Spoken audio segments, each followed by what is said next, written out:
नमस्कार, आप देख रहे हैं पुलिस वाला वेब न्यूज और मैं हूं आपके साथ कंचन। 4 फरवरी शनिवार की संध्या औद्योगिक नगरी गर्रा में वैनगंगा मजदूर यूनियन के प्रदेश अध्यक्ष विशाल बिसेन एवं जिला सरपंच संघ के अध्यक्ष वैभव बिसेन के निज निवास पर इनके दिवंगत पिता श्री समाज सेवी एवं प्रखर वक्ता रमाशंकर चतुर्भुज बिसेन की पुण्यतिथि सामाजिक बंधुओं और राजनीतिक हस्तियों के बीच मनाई गई। इस पुण्य स्मरण कार्यक्रम में भजन संध्या, स्मृतियों पर व्याख्या एवं सहभोज में बड़ी संख्या में जिले के सामाजिक बंधु, राजनीतिक हस्तियां, सरपंच, गणमान्य नागरिक, पत्रकारगण और वैनगंगा मजदूर यूनियन के पदाधिकारी उपस्थित रहे। सभी ने स्वर्गीय रमाशंकर चतुर्भुज बिसेन को श्रद्धांजलि अर्पित करते हुए उनके द्वारा बिताए हुए पलों को याद किया। इस बीच बालाघाट सिवनी सांसद ने भी भावपूर्ण श्रद्धांजलि अर्पित करते हुए स्वर्गीय रमाशंकर चतुर्भुज बिसेन के साथ बिताए अपने जीवन के उन पलों को याद करते हुए कहा कि उनका इस दुनिया से असमय जाना मेरे लिए अपूर्ण क्षति है। स्वर्गीय रमाशंकर चतुर्भुज बिसेन निस्वार्थ कर्मयोगी थे जो अपने बजाय दूसरों की चिंता ज़्यादा करते थे। आज उनके दोनों पुत्र विशाल और वैभव बिसेन अपने पिता की राह पर चलते हुए उनके नाम को रोशन कर रहे हैं। मेरा साथ और आशीर्वाद हमेशा इन दोनों भाइयों के साथ था और रहेगा। इस पुण्य स्मरण कार्यक्रम में कर्मठता, ईमानदारी एवं लगन से अपने कार्य क्षेत्र में जुटे विशाल एवं वैभव बिसेन ने श्रद्धांजलि सभा में पधारे सभी लोगों का आभार व्यक्त करते हुए उनसे आशीर्वाद प्राप्त किया। पुण्य समापन पर पुनः एक बार उपस्थित जनों ने स्वर्गीय रमाशंकर चतुर्भुज बिसेन के छायाचित्र पर पुष्पांजलि अर्पित करते हुए उन्हें नमन किया और पुत्र विशाल एवं वैभव बिसेन को यशस्वी जीवन की शुभकामनाएं देते हुए अपने कार्य क्षेत्र में इसी तरह आगे बढ़ते रहने का आशीर्वाद प्रदान किया।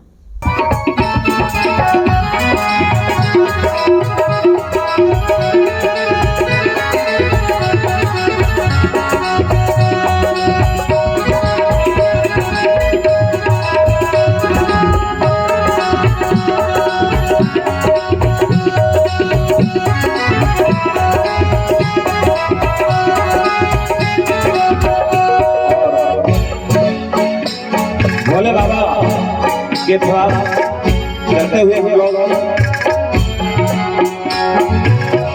समाधि में बैठे भोले बाबा माँ पार्वती जी के साथ प्रभु श्री राम को याद करते हुए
हौसला आदरणीय श्री दाल सिंह बिसेन जी सांसद जी आते थे तो उनसे हमेशा मिलना जुलना होते रहता था। जैसा सजी ने बताया कि इनका स्वभाव, इसको हम अक्खड़ कहें, कठोर कहें, मस्त मौला कहें, हर तरह का स्वभाव उनको देखने में मिलता था।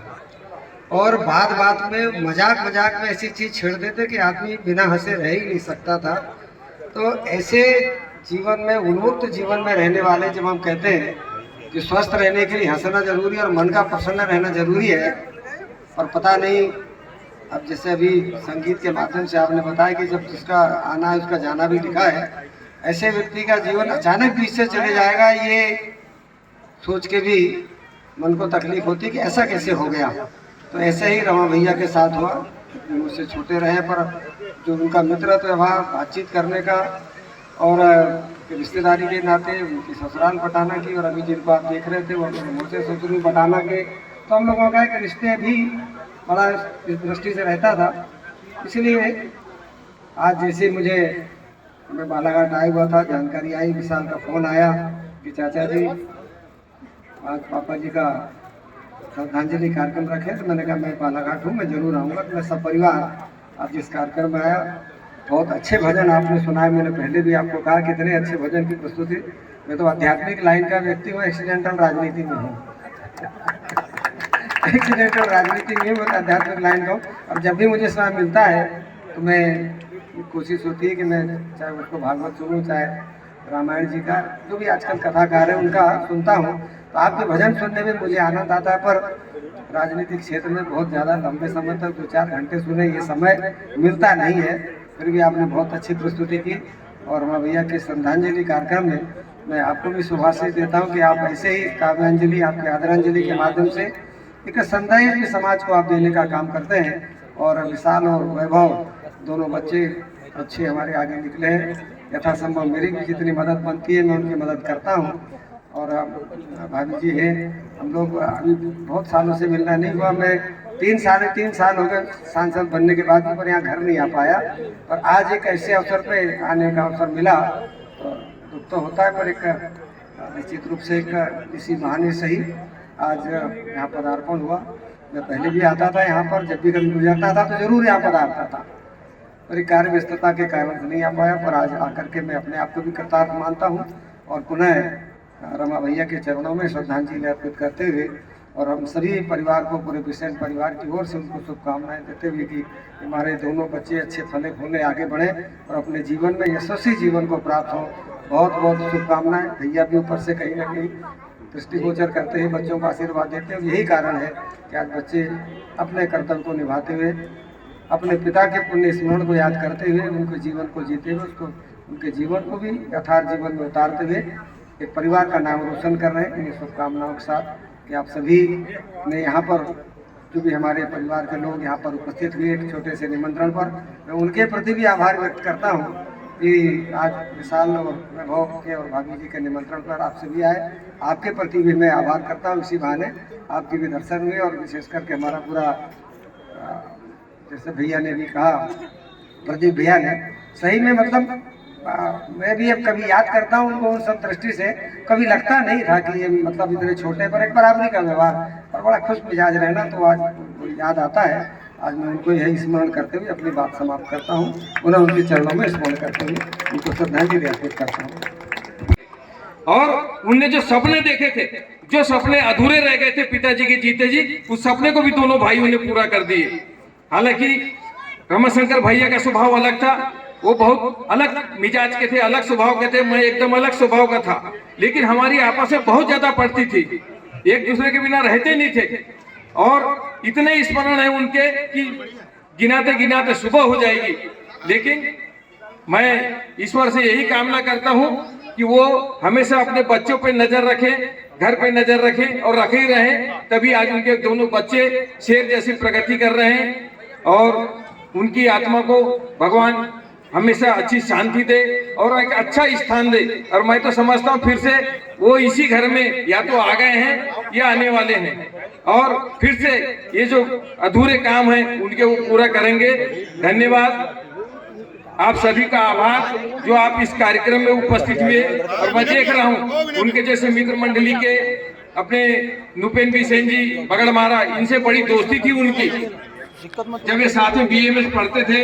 और इन्होंने अर्जुनी में बहुत अच्छी डॉक्टरी इनकी प्रैक्टिस चली, लेकिन पिताजी के जाने के बाद वो फिर से यहाँ गर्रा आ गए और अपना कार्यकाल आगे का इन्होंने पूरा किया। और असमय मैं तो समझता हूँ कि एक प्रकार से अपने हाथ से गलती हो गई। वो जो इंजेक्शन की सुई से डर बना रहा, 9 साल पहले पहला अटैक आया था, उसके बाद 9 साल का समय मिला, लेकिन उस डर से उनने ऑपरेशन नहीं कराए। नहीं तो आजकल बड़ी साधारण सी बात है कि बाईपास हो जाना बड़ा सरल काम हो गया है, लेकिन अब समझो ईश्वर को बुलाना था, इसलिए उनको भटका दिया और एक असमय वो हमारे बीच से चले गए। मैं पुनः सबके तरफ से उन्हें अपनी भावांजलि, पुष्पांजलि और श्रद्धांजलि अर्पित करता हूँ। ईश्वर उन्हें अपने चरणों में सदा स्थान रखे।